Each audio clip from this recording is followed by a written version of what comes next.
Do të garosh në zgjedhjet e 23 majit, apo tashmë nuk ka asnjë shans të tillë, sepse Berisha çka kishte për të thënë e ka thënë dhe ligji është ai? Unë nuk po garoj në improntë në një persone, as të zotit Berisha, as nuk po vi këtu te ju të garoj edhe ka nevojë të shikoj kush e ka regjistruar në QKB, kush është aksioneri dhe du të ble apo të çes aksione apo të hyjë në pronë.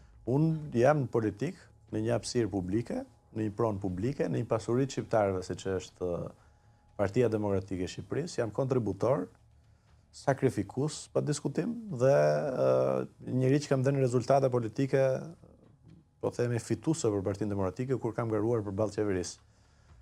Kështu siç është Partia Demokratike, siç edhe po duket tani më qartësisht e ka thuajse të pamundur të fitojë me Edi Ramën, edhe vetë leadershipi i Partisë Demokratike dhe zoti Berisha është dorëzuar, e keni parë në narrativën publike që thotë që Edi Rama nuk mundet. Unë them që Edi Rama mundet, dhe mund ta mundem, duke bërë një ekip më të mirë, se do kemi kohë ti shtjellojmë, po për të përgjigjur, kështu që gara në Partinë Demokratike duhet të ishte në prill, është vendosur të jetë maj, unë do të jem kandidat për kryetar të Partisë Demokratike, siç e parashikon statuti. E dim, po a mendon që do të hysh dot, sepse të kanë përjashtuar? Unë jam në rrafshin e politikës, po çfarë do thotë përjashtim? Si?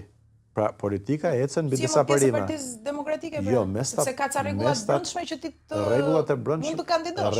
Rregulli i brendshëm apo rregullat e brendshme përcaktohen nga ai që është kryerregulli.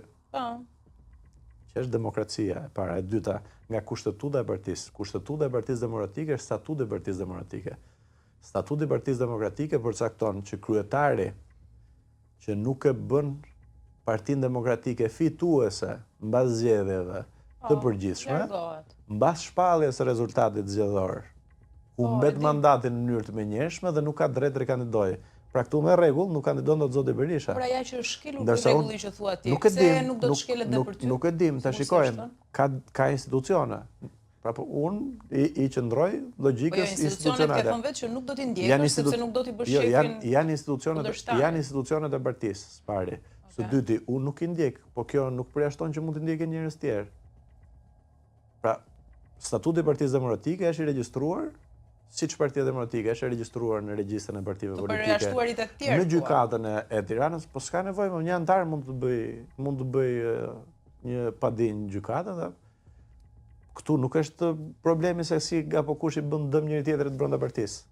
Pra mund të dalë të bëj luftën tënde në pamundësi. Jo statutore, po s'bën luftën time, unë bëj betejën time siç e keni parë gjithandej. Po unë nuk i jap avantazh Edi Ramës. Në këtë rast, zoti Berisha po i jep avantazh Ramës, sepse ka futur Partinë Demokratike në një cikël përplasje, po ngre pretendime të pabazuara dhe të pavërteta, dhe ndërkohë do me çdo kusht të rri aty.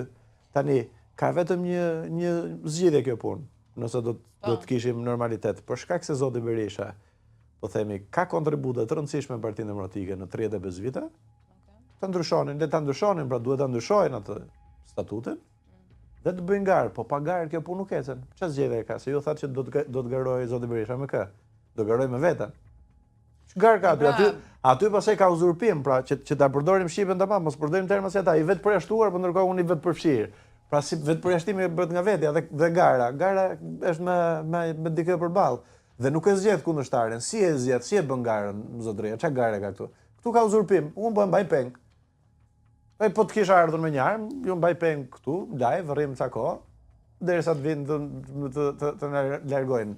Ajo nuk është pasaj as intervistë, as Alesia Balliu ka shpallur gjithashtu kandidaturën publikisht. Që do të thotë mund të jetë ajo personi që mund të bëj luftën tënde indirekt. Unë nuk mund të flas. Ta çoj çështjen në gjykat, të zvaritet procesi i zgjedhjeve në PD. Unë do të them të gjë që interesi i Partisë Demokratike, i demokratëve, por edhe i